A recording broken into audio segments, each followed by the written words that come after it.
ঘনিয়ে আসছে পবিত্র ঈদুল আজহা।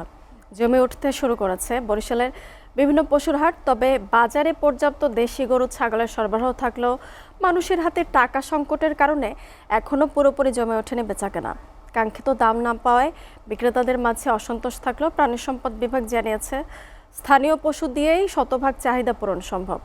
মুজিব ফয়সালের পাঠানো তথ্য এবং ছবিতে ডেস্ক রিপোর্ট। বরিশালে পশুর হাটগুলো এখন দেশি গরু আর ছাগলের সমারোহে কানায় কানায় পূর্ণ। দূর দূরান্ত থেকে আসা পাইকার ও ক্রেতাদের উপস্থিতিতে হাটগুলোতে প্রাণচঞ্চল ফিরলেও বেচাকেনার গতি এখনও বেশ ধীর। খামারিদের দাবি, পশুর খাদ্যর চড়া দামের কারণে উৎপাদন খরচ বাড়লেও হাটে এসে মিলছে না সেই অনুযায়ী কাঙ্ক্ষিত দাম। অবশ্য ক্রেতাদের মুখে উল্টো সুর। অনেকেই বলছেন, বিগত বছরগুলোর তুলনায় এবার পশুর দাম কিছুটা সহনীয় ও নাগালের মধ্যেই রয়েছে।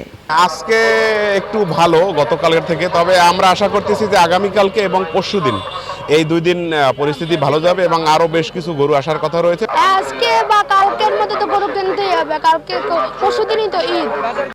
এদিকে হাটে দালালদের দৌরাত্ম্য, হাসিল ও পরিবহন জটিলতা এড়াতে এবার অনেক ক্রেতাই ঝুঁকছেন সরাসরি খামারের দিকে। কোরবানির আগ পর্যন্ত পশু রাখার বাড়তি ঝামেলা না থাকায় খামার থেকে বুকিং দিয়ে পশু কেনাকেই নিরাপদ ও সাশ্রয়ী মনে করছেন অনেকেই।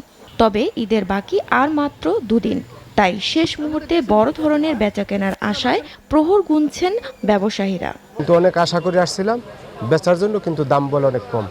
পার গরুতে 10,000 15,000 কম বলে। গেছে বছর যেভাবে হয়েছে এবার ওই একই রকমেরই অবস্থায় চলতে আছে, কিন্তু ক্রেতারা তারা চাইতেছে যে একটু কম দামে কিনবে।